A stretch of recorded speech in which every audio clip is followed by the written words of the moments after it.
ಶಾಸಕ Yashpal ಸುವರ್ಣಗೆ big relief. ಬಂಧನ ಭೀತಿಯಿಂದ ಬಚಾವಾದಂತಹ ಬಿಜೆಪಿ ಶಾಸಕ ರಾಹುಲ್ ಗಾಂಧಿ ಬಗ್ಗೆ ಅವಹೇಳನ ಆರೋಪ ಕೇಸ್ ವಿಚಾರಕ್ಕೆ ಸಂಬಂಧಪಟ್ಟಂತೆ ಯಶ್ಪಾಲ್ ಸುವರ್ಣಗೆ ಇದೀಗ ಬಿಗ್ ರಿಲೀಫ್ ಸಿಕ್ಕಿದೆ.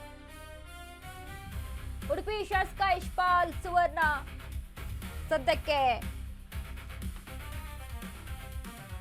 Big relief ಸಿಕ್ಕಿರುವಂತದ್ದು. ಬಂಧನ ಭೀತಿಯಿಂದ ಬಚಾವಾದಂತಹ ಬಿಜೆಪಿ ಶಾಸಕ ರಾಹುಲ್ ಗಾಂಧಿ ಬಗ್ಗೆ ಅವಹೇಳನ ಆರೋಪ ಕೇಸ್ ವಿಚಾರಕ್ಕೆ ಸಂಬಂಧಪಟ್ಟಂತೆ ಜನಪ್ರತಿನಿಧಿಗಳ ವಿಶೇಷ ನ್ಯಾಯಾಲಯದಿಂದ ಆದೇಶವನ್ನು ಹೊರಡಿಸಲಾಗಿದೆ. ಉಡುಪಿ ಟೌನ್ ಪೊಲೀಸ್ ಠಾಣೆಯಲ್ಲಿ ದಾಖಲಾಗಿತ್ತು ಕೇಸ್. ಕಾಂಗ್ರೆಸ್ ಮುಖಂಡರ ದೂರಿನ ಮೇರೆಗೆ ಎಫ್ಐಆರ್ ದಾಖಲಾಗಿತ್ತು. ನಿರೀಕ್ಷಣಾ ಜಾಮೀನು ಕೋರಿ ಅರ್ಜಿ ಸಲ್ಲಿಸಿದ್ದಂತ ಉಡುಪಿ ಎಂಎಲ್ಎ ಯಶ್ಪಾಲ್ ಸುವರ್ಣ. ಉಡುಪಿ ಶಾಸಕ ಯಶ್ಪಾಲ್ ಸುವರ್ಣಗೆ ಇದೀಗ ಬಿಗ್ ರಿಲೀಫ್ ಸಿಕ್ಕಿದೆ.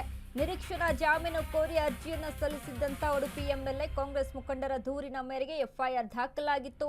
ರಾಹುಲ್ ಗಾಂಧಿ ಬಗ್ಗೆ ಅವಹೇಳನ ಆರೋಪ ಕೇಸ್ ವಿಚಾರದಲ್ಲಿ ದಾಖಲಾದಂತ ಕೇಸ್ ಇದು. ಜನಪ್ರತಿನಿಧಿಗಳ ವಿಶೇಷ ನ್ಯಾಯಾಲಯದಿಂದ ಆದೇಶವನ್ನು ಹೊರಡಿಸಲಾಗಿದೆ.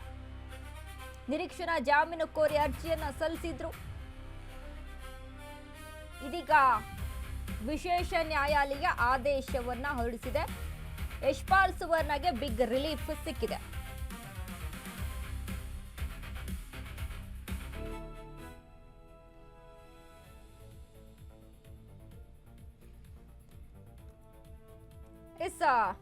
ಉಡುಪಿ ಶಾಸಕ ಯಶ್ಪಾಲ್ ಸುವರ್ಣ ರಾಹುಲ್ ಗಾಂಧಿ ಬಗ್ಗೆ ಅವಹೇಳನಕಾರಿ ಹೇಳಿಕೆಯನ್ನ ಕೊಟ್ಟಿದ್ದಾರೆ ಅನ್ನುವಂತ ಆರೋಪದ ಮೇರೆಗೆ ಕೇಸ್ ದಾಖಲಾಗಿತ್ತು. ಅಂದ್ರೆ ಉಡುಪಿಯ ಟೌನ್ ಪೊಲೀಸ್ ಠಾಣೆಯಲ್ಲಿ ದಾಖಲಾದಂತ ಕೇಸ್.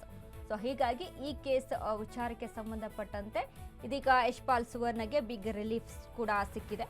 ಅಂದ್ರೆ ನಿರೀಕ್ಷಣಾ ಜಾಮೀನು ಕೋರಿ ಅರ್ಜಿಯನ್ನ ಸಲ್ಲಿಸಿದ್ರು ಎಂಎಲ್ಎ ಆದಂತ ಯಶ್ಪಾಲ್ ಸುವರ್ಣ.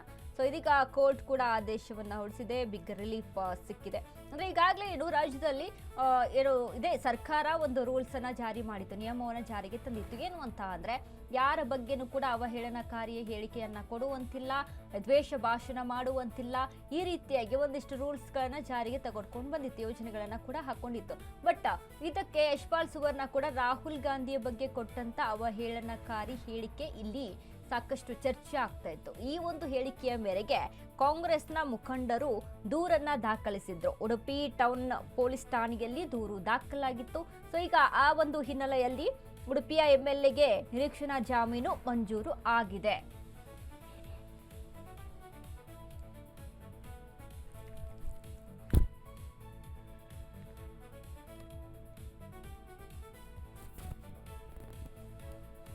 ದ್ವೇಷ ಭಾಷಣ ಮಾಡುವಂತಿಲ್ಲ, ಯಾರ ಬಗ್ಗೆನೂ ಕೂಡ ಅವಹೇಳನಕಾರಿ ಹೇಳಿಕೆಯನ್ನ ಕೊಡುವಂತಿಲ್ಲ. ಸೊ ಹಾಗಾಗಿ ಯಶ್ಪಾಲ್ ಸುವರ್ಣ ಕೊಟ್ಟಂತ ರಾಹುಲ್ ಗಾಂಧಿಯ ಬಗ್ಗೆ ಮಾತನಾಡಿದಂತ ಹೇಳಿಕೆ ಆಗ ಕೂಡ ಸಾಕಷ್ಟು ಚರ್ಚೆ ಆಗಿತ್ತು. ಆ ಒಂದು ಹೇಳಿಕೆ ನಾವೆಲ್ಲರೂ ಕೂಡ ಗಮನಿಸಿದ್ವಿ. ಅದೇ ರೀತಿಯಾಗಿ ಈ ವಿಚಾರಕ್ಕೆ ಸಂಬಂಧಪಟ್ಟಂತೆ ಕಾಂಗ್ರೆಸ್ ಮುಖಂಡರು ದೂರನ್ನ ದಾಖಲಿಸಿದ್ರು. ಈ ಒಂದು ಕೇಸ್ನ ಮೇರೆಗೆ ಯಶ್ಪಾಲ್ ಸುವರ್ಣಗೆ ಇದೀಗ ನಿರೀಕ್ಷಣಾ ಜಾಮೀನು ಕೂಡ ಮಂಜೂರಾಗಿದೆ. ನಿರೀಕ್ಷಣಾ ಜಾಮೀನನ್ನ ಕೋರ್ಟ್ ಮಂಜೂರು ಮಾಡಿದೆ. ಜನಪ್ರತಿನಿಧಿಗಳ ವಿಶೇಷ ನ್ಯಾಯಾಲಯದಿಂದ ಆದೇಶವನ್ನ ಹೊರಡಿಸಲಾಗಿದೆ.